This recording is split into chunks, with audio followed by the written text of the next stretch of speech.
श्री गणेशाय नमः। हर हर महादेव। दोस्तों, स्वागत है आप सभी का भक्ति सागर चैनल में। आज हम भादों की चौथ माता की कहानी का श्रवण करेंगे। भादों की चौथ को भादोरी चौथ या बहुला चौथ भी कहा जाता है। इस दिन चौथ माता का व्रत किया जाता है और कहानी सुनी जाती है। इसके साथ ही विनायक जी की कहानी सुनी जाती है।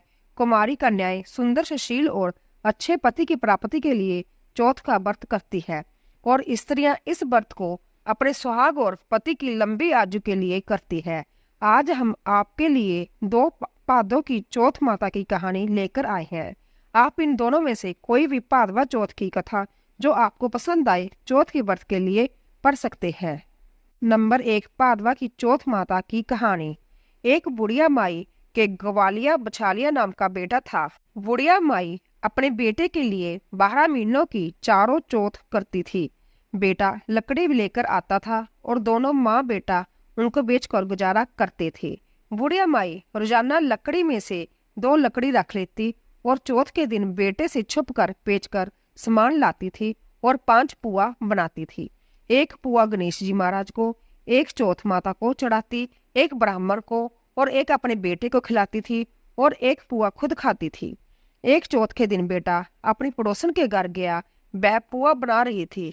जब उसने पूछा कि आज क्या है जो पुए बना रही हो, तब वह बोली, मैंने तो आज ही बनाए हैं, पर तेरी माँ तो चारों चौथ को पुए बनाती है।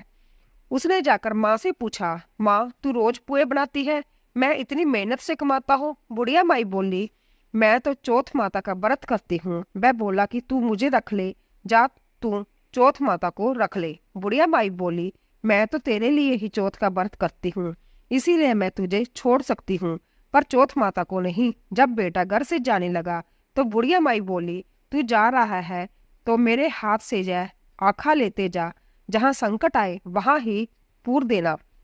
बेटे ने सोचा बात झूठी है, पर ले चलने में क्या बुराई है। वह चलने लगा और वह थोड़ी दूर पहुंचा ही था कि उसने देखा कि खून की नदी बह रही थी।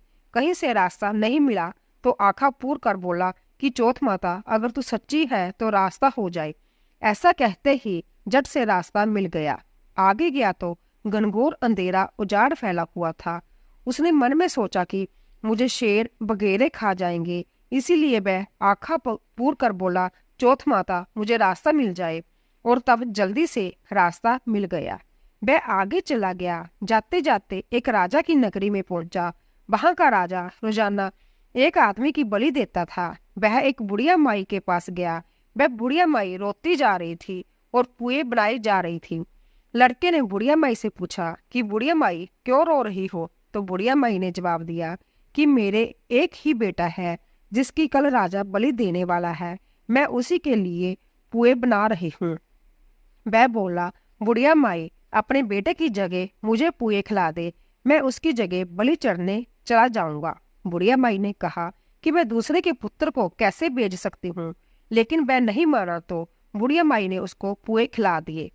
अगले दिन जब राजा का संदेश आया तो बुढ़िया माई ने सोचा कि मैं कैसे दूसरे के बेटे को बलि चढ़ने के लिए बेच सकती हूँ, मैं ऐसा नहीं कर सकती। लेकिन बाहर की आवाज सुनकर वह जाग गया और राजा के आदमियों के साथ चला गया। वहां मटके पकाने का हाव, जिसमें कुम्हार मटकों को पकाता है, बना हुआ था, जो एक मनुष्य का भोग लेने के बाद ही उसमें हाव पकते हैं।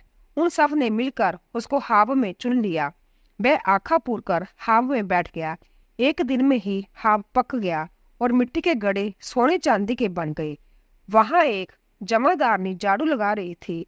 तब झाड़ू से एक कंकड़ उछलकर उन बर्तनों से जा टकराया।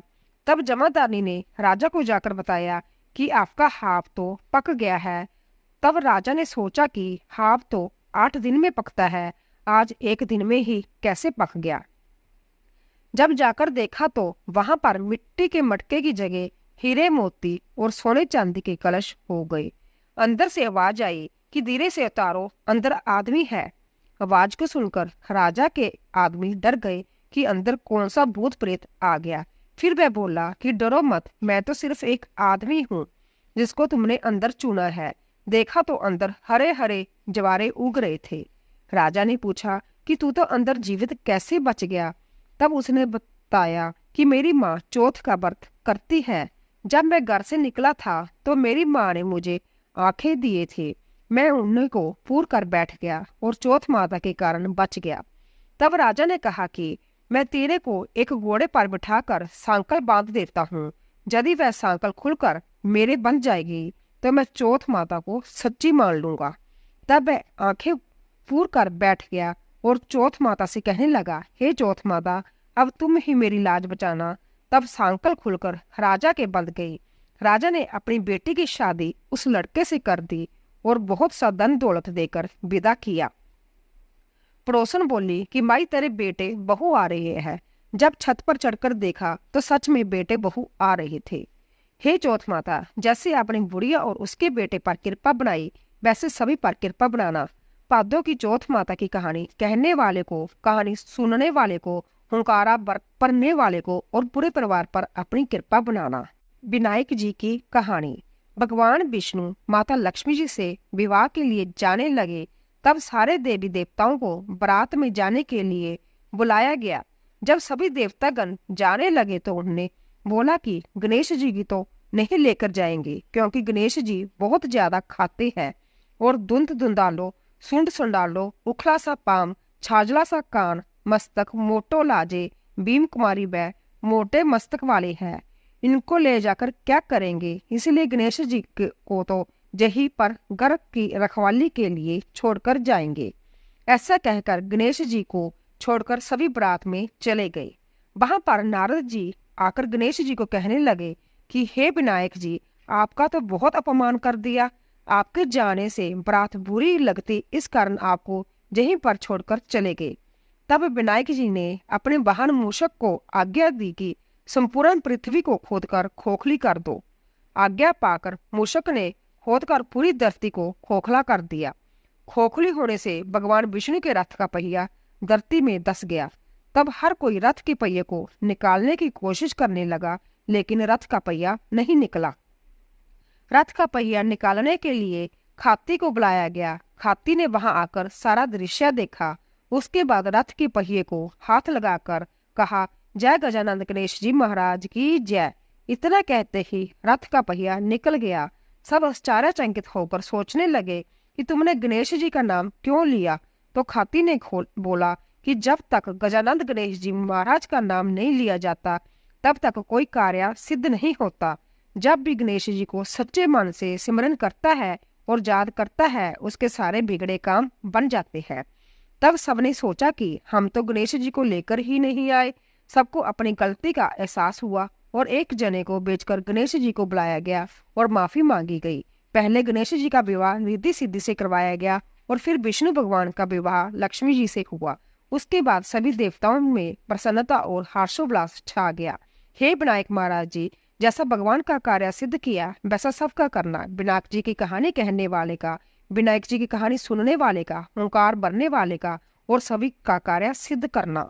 बोलो विनायक महाराज जी की जय। दोस्तों, आशा करती हूँ कि आपको हमारी कथा अवश्य पसंद आई होगी। इस जाने से पहले चैनल को सब्सक्राइब कीजिए, लाइक कीजिए और शेयर कीजिए। आप सभी का धन्यवाद।